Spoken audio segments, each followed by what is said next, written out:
America. Stream now on the free CBS News app.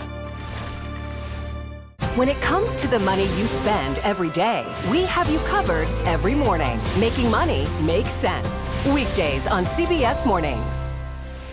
It's a history-making meeting. 4 extraordinary women who are all 4-star generals and admirals. How did you deal with being discriminated against? I just worked harder. The future of an ever-evolving U.S. military when we go person to person.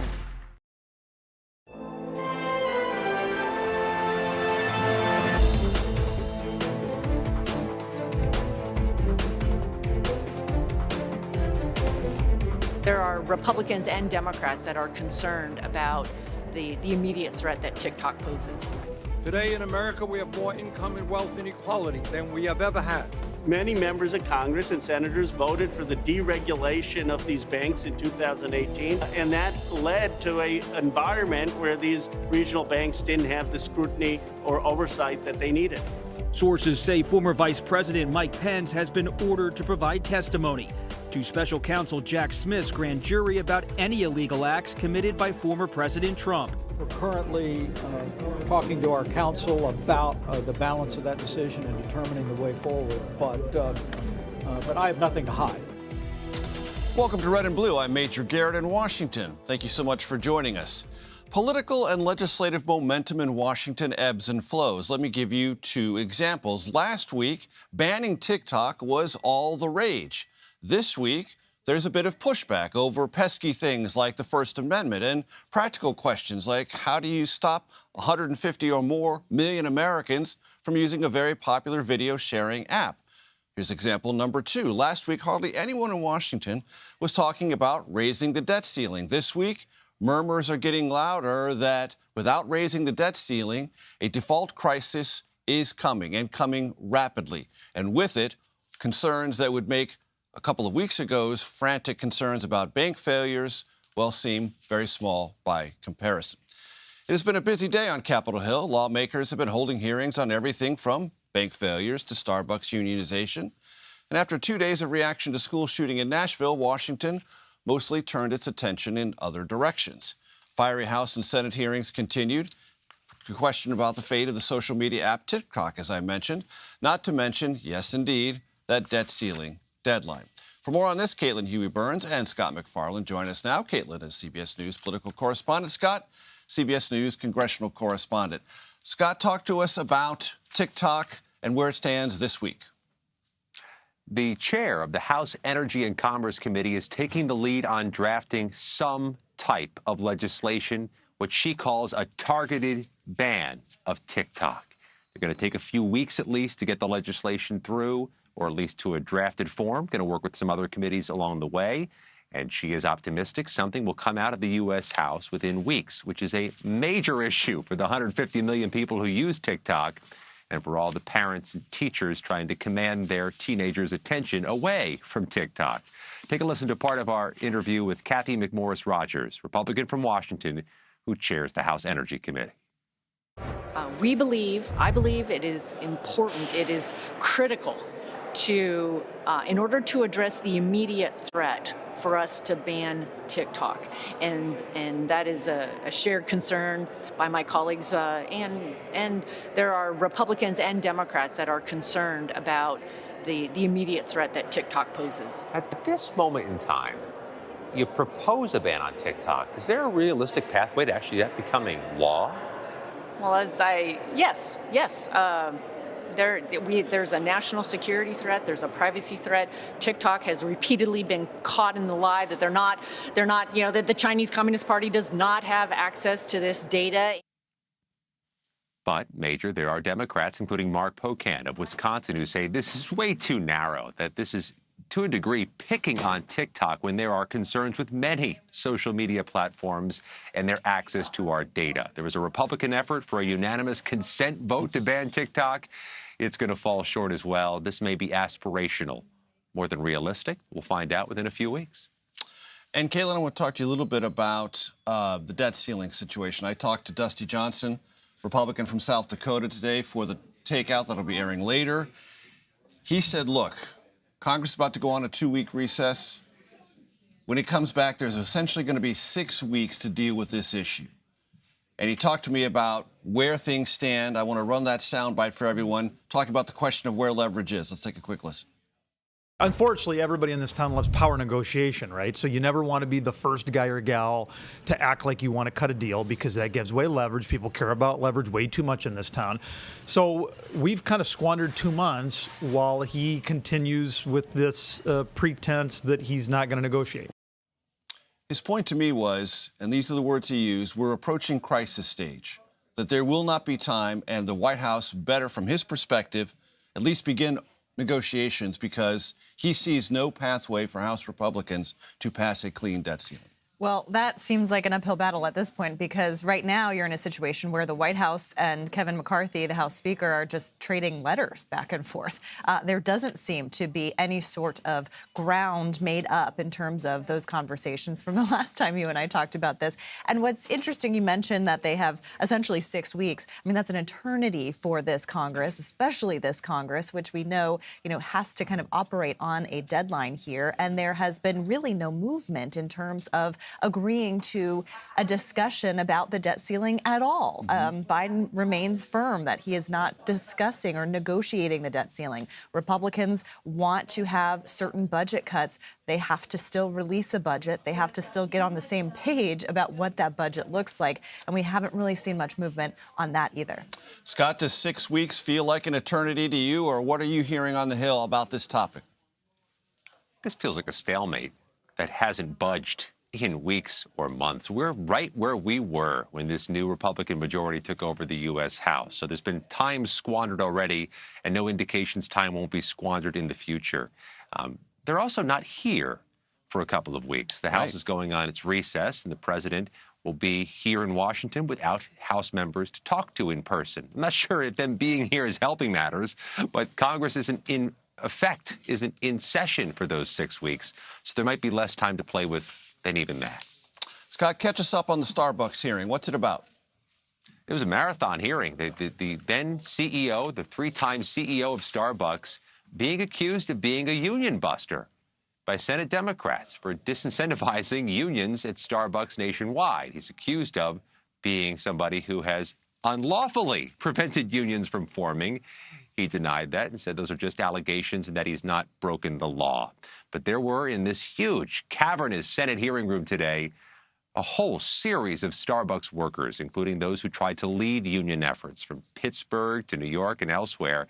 And they said when they tried to form a union, they were pushed back against it by this company. There were Republicans who were a sanctuary for Howard Schultz during this hearing, Major. This was so different than the TikTok hearing last week. This CEO, or this former CEO, found supporters from the Republicans who said that this is a job-creating company. This is a company that has done a remarkable thing, convinced Americans to pay $6 a cup for coffee, and produced a lot of jobs because of it. So this was a party-divided hearing. Democrats accused him of not doing right by workers. Republicans saying he's doing very right by creating jobs and serving workers. Just to note this for the audience, there are some Americans who just get black coffee and it's still under $3. Caitlin, TikTok, very quickly, there is a sense that there is a political dynamic to this under the surface, or maybe it's very close to the surface. Lots of young people use and love TikTok. They have in the last 2 elections for sure voted primarily for Democrats.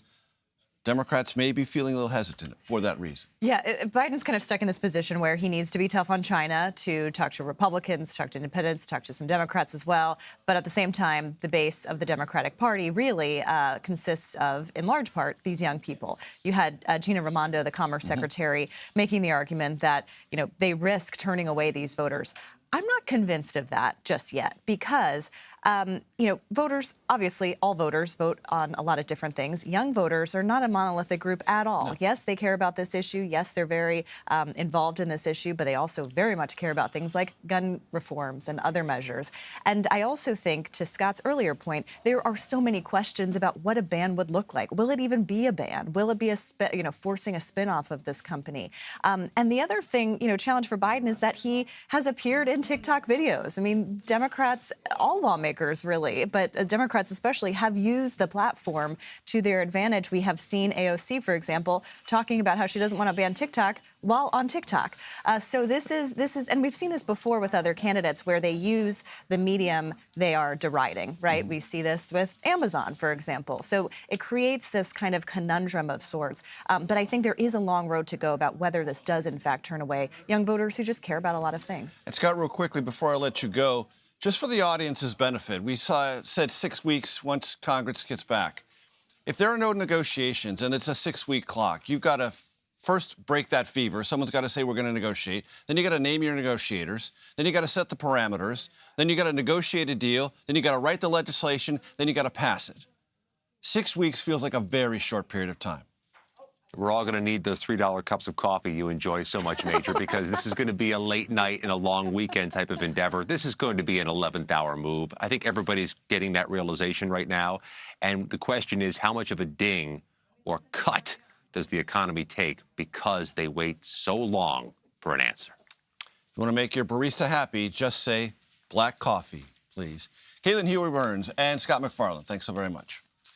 Progressive Democrat Ro Khanna joins us next on why he is not running for Senate in California and who he's endorsing ahead of 2024. You're streaming Red and Blue, reporting across the political divide.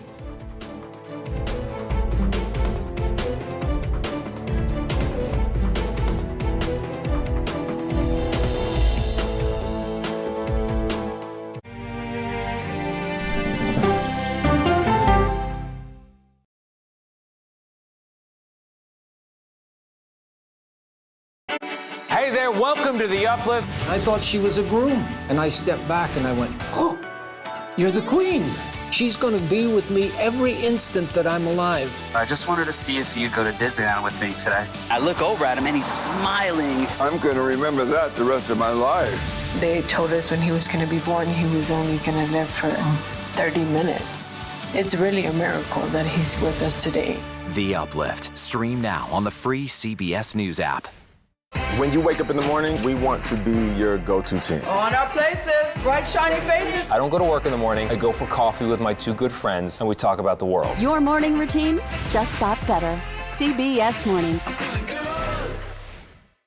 An original documentary from CBS reports. I always tell people that Twitter would not be Twitter without Black Twitter. It's just us being in fellowship with each other. And it becomes a conversation you don't want to be left out of. People really started to recognize the power of activism on Twitter. Based on that one tweet, the hashtag #OscarsSoWhite was trending around the world. If anything has really powered Black Twitter, it's been humor. If your food ain't right, oh, we're gonna tell you about that too. So we tend to create change, create culture and cool. That's how movements happen on Black Twitter and go beyond more than that. Black Twitter, the Twitterverse that changed a generation. Now streaming on the free CBS News app.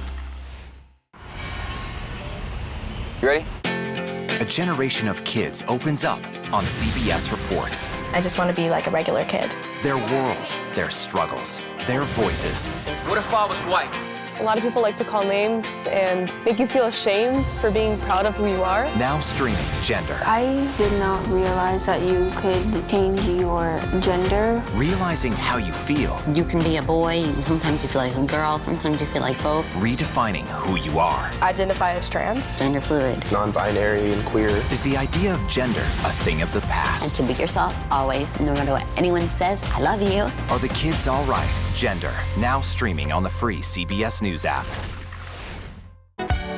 Stories that inform. Or you can be really old at 60, and you can be really young at 85. Inspire. How do we unlock the power within ourselves to be who we want to be? And brighten your day. The best part of fame is making people feel good. Always send the people home happy. Make every day a little more like Sunday morning. Here comes the sun. Stream now on the free CBS News app. The news doesn't have to always be depressing. What do you love about running? Energy! It can be uplifting. That human connection that we create on the broadcast every night is incredibly important.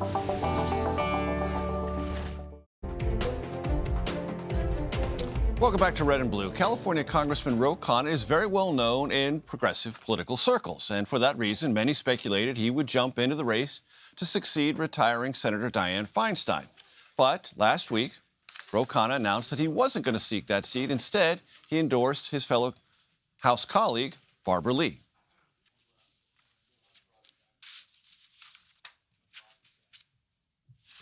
California Democratic Congressman Ro Khanna joins us now. Congressman, good to see you. Politics first. You recently announced you're not going to run for the United States Senate. Why?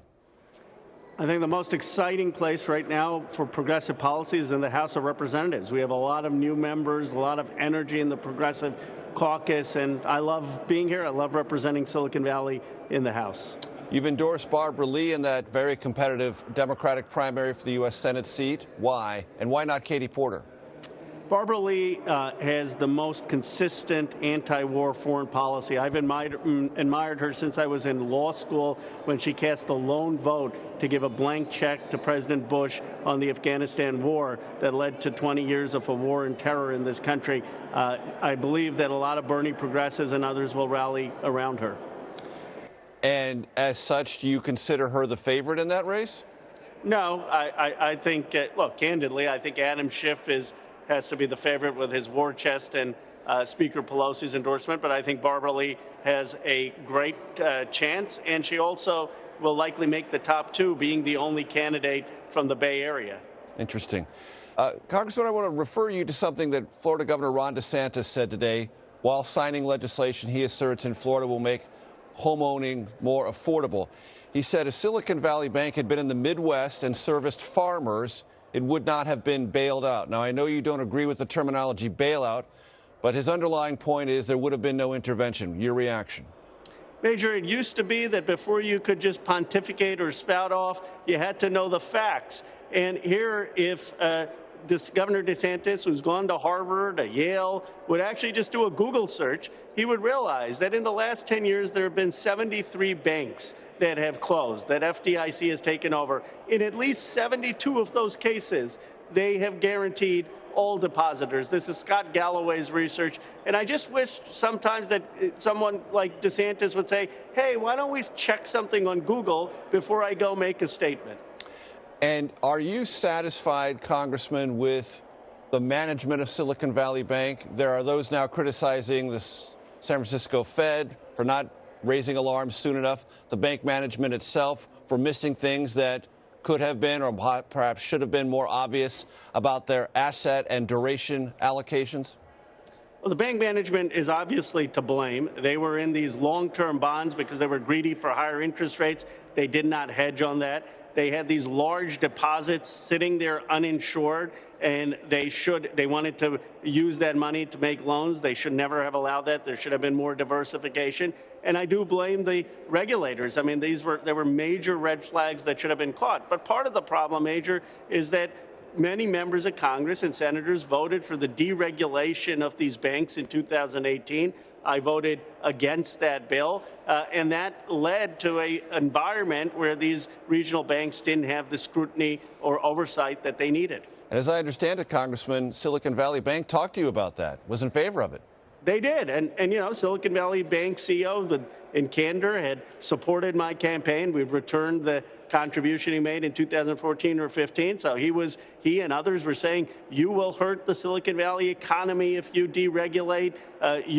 We need more flexibility. I said, no, banks with that much deposits should be regulated. They should have stress tests. They should have liquidity tests. I was proud that I voted for the regulation and not deregulation. And I wish now we could get those regulations back. But the reality is a lot of Republicans and unfortunately too many Democrats voted for that deregulation. Do you have confidence in Jerome Powell at the Fed?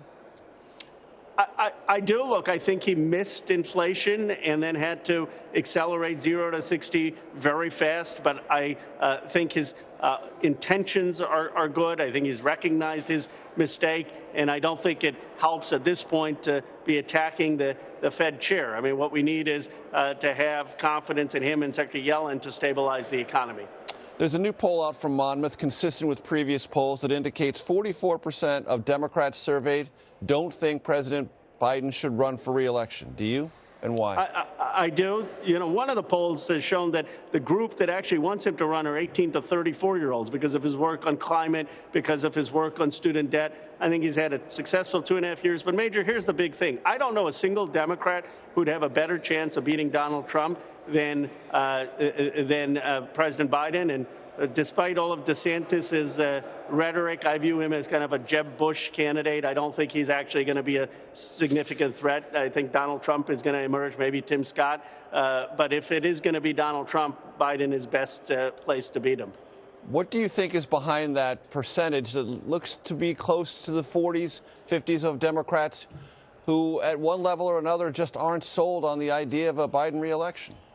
Well, I think let's be candid. He's going to be 80 years old. That's pretty unprecedented. He's had a very successful term, but Major, 80 is the new, 60? I mean, we also have had great advances in medicine and nutrition, and President Biden has shown that he's fit and up for the job, and he's going to have to show it in the reelection. But I believe deeply that he would never make the decision to run for reelection. Jill Biden wouldn't let him make that decision if he didn't think he had the stamina for the campaign and the ability to serve out 4 more years. Democratic Congressman Ro Khanna, thanks so much. The Senate voted today to repeal the authorization for the use of military force used in the U.S. invasions of Iraq in 1991 and 2003. Proponents said these authorizations should be repealed in order to prevent a president from abusing the power to engage the U.S. militarily without explicit congressional consent. Ahead of this repeal, Senate Majority Leader Chuck Schumer said, quote, "War powers belong in the hands of Congress." The legislation now heads to the House. Mike Pence is back in Iowa today for the 3rd time this year as he continues, and we mean continues, to consider a 2024 bid for the White House. We take you to the Hawkeye State next. You're streaming Red and Blue.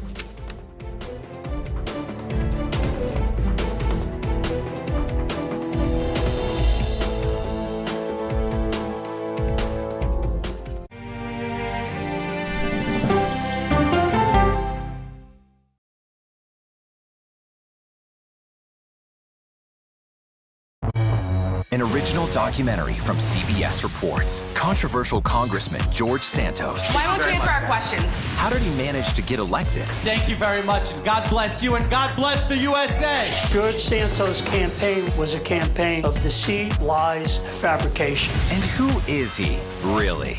I knew him as Anthony DeVolder from Queens. Really, who he is, he's a fraud. I compare him to the Tinder swindler. From people who know him, the truth, the facts, the lies. He would say that he was worth $100 million.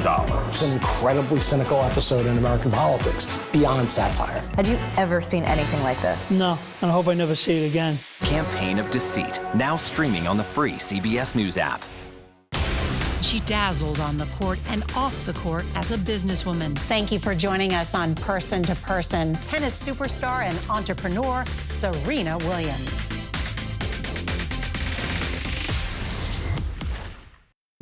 An original CBS Reports documentary. I asked my students, what are we going to do about racism in the United States? The backlash over teaching about racism in American schools. I don't think it has any place in the classroom. We can either pretend and say, no, we're not racist and we're all great people, or we can actually start to do the really, really hard work of addressing it. How did you lose your job? I made the statement that white privilege is a fact. Is it helping diversity and inclusion? When you bring in different people's stories and experience, it enriches education. If you don't talk about something, it doesn't go away. Or driving us further apart?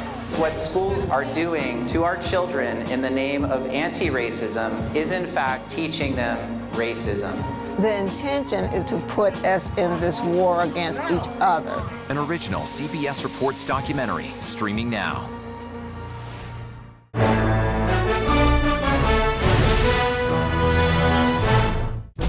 An original CBS Reports documentary. I was entitled to equal pay for equal work under the law. Does the Supreme Court's power need to be checked? 9 Supreme Court justices, 5 of them said no, she's not entitled. That's not right. Calls to fix the court tend to go along with the politics of the moment. Republican-appointed justices have all tended to go in one direction, with the Democratic-appointed justices tending to go in another. Even though it's only 9 justices, it takes 5 of them to make the law of the land. Does it have political impact? True. Political intent? Probably not true. If the American people don't trust the judgment of their court, that's a real problem for our democracy. An original CBS Reports documentary streaming now. When you wake up in the morning, we want to be your go-to team. Your morning routine just got better. CBS Mornings.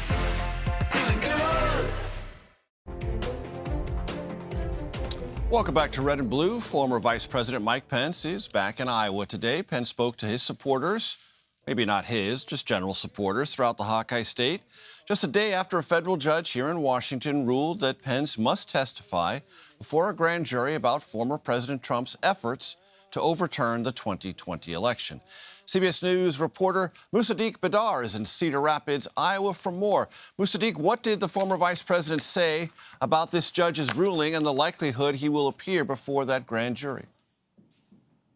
Hi, Major. Former Vice President Mike Pence here in Cedar Rapids said he's going to think over the matter and discuss it with his lawyers. He said he is actually going to speak with them later this week about a path forward. But he also said he has nothing to hide. He said he has spoken about January 6th, the aftermath of that day, extensively in speeches, and also written about it in his book, a book which he is currently on tour across the country and across the state promoting. But it was interesting to hear him say he has nothing to hide. We just want to play that soundbite real quick. Let's take a look at what the former vice president had to say about that. We'll be speaking with our attorneys in Washington before the end of the week and sorting out what our next steps are. I obviously have nothing to hide. I've been speaking about those days, writing about them extensively over the last 2 years. But for me, it was important that we stand on that constitutional principle. And again, I'm pleased the court sided with us that, in fact, the Constitution speech and debate clause does apply to the vice president when they're serving as president of the Senate. Yeah, and that part that former Vice President Mike Pence talks about, the speech and debate clause, he said that was really important for him because he said that he was serving as president of the Senate that day and he doesn't want to have to talk about that work. But he said that he's pleased with the judge's decision, even though the judge is ordering him to testify, which makes you think that there could potentially be a narrow path, a narrow lane for the former vice president to testify and shed some more light while also not having to discuss his duties as president of the Senate that day. Right. And Musaddiq, we don't want to go all law school here, but the fact of the matter is it's a part of public record that the former president, meaning President Trump, and the former vice president, Mike Pence, didn't speak on January 6th. We already know that. What the special counsel wants is conversations that predated January 6th. And as I read the judge's ruling, that's not covered by speech and debate. So it seems to me that I know that the former vice president won on the January 6th day, covered by speech and debate, but he may not be on those other days, and that could create an opening for the special counsel. Yeah, and look, he said at the end of the day, he's going to obey the law. He said he's going to work through this with his lawyers, and where the law requires him to testify and be forthcoming, he said he will obey that and make that happen. So we'll have to see what his lawyers tell him, and we'll keep you posted on that and keep our viewers posted on that by the end of this week. Musaddiq, you're there. What was the reception the vice president got, and what would you say the state of play in Iowa is among Republicans who are either in or very seriously, and we have to say this, Pence is quite clearly seriously considering getting into this race? He is. He said it over and over again that he is very close to making that decision. He didn't specifically say anything about that today here in Cedar Rapids. But when you hear him talk about these bigger themes, he says that the country is in trouble and that it's going to take a new generation of leadership to bring back this economy and to bring America back respect on the world stage. He sounds more and more like a presidential candidate. And as you mentioned, this is his third trip to Iowa this year. His second trip this month. He was here a couple of weeks ago with Senator Joni Ernst for a foreign policy forum. But today's trip, he's doing 3 events. He's going to small counties. He's shaking hands here at the Cedar Rapids Country Club. He came in, met with everybody, took pictures, signed books. And so when you see him in Iowa making these visits, going to small towns, doing the retail politics, it gives you that impression that he's getting ready to jump into this race. And he said it in recent interviews that he is very close to making that decision. And is there much conversation that you're detecting there, Musaddiq, about Trump and DeSantis? Today, as we're speaking, Trump has put out a number of videos on his social media platform criticizing the Florida governor. Does that feel like the center of the conversation among Republicans in Iowa? Trump and DeSantis and Pence is just sort of on the margins? Well, look, it's still early. We've got about a year till the caucuses, but we were here a couple of weeks ago and speaking with voters, and it was interesting that voters in Des Moines and Council Bluffs and Nevada, Iowa were telling me that they love former President Trump. They love his policies and what he has done for this country. But at the same time, they want somebody new. They're hungry for a fresh perspective and a new standard bearer for the party. And it was interesting that a lot of voters told me they don't like the way that President Trump carries himself anymore. They love his policies, but they don't like that demeanor, and they think that that's something that could hurt him. So that leaves an opening for someone like DeSantis or Pence with a year to go. Trump fatigue may be a thing in Iowa. We'll have to wait and see. Musaddiq Badar, thank you so very much. That does it for today. You can stream Red and Blue Monday to Thursday at 5 p.m. Eastern. You are streaming CBS News.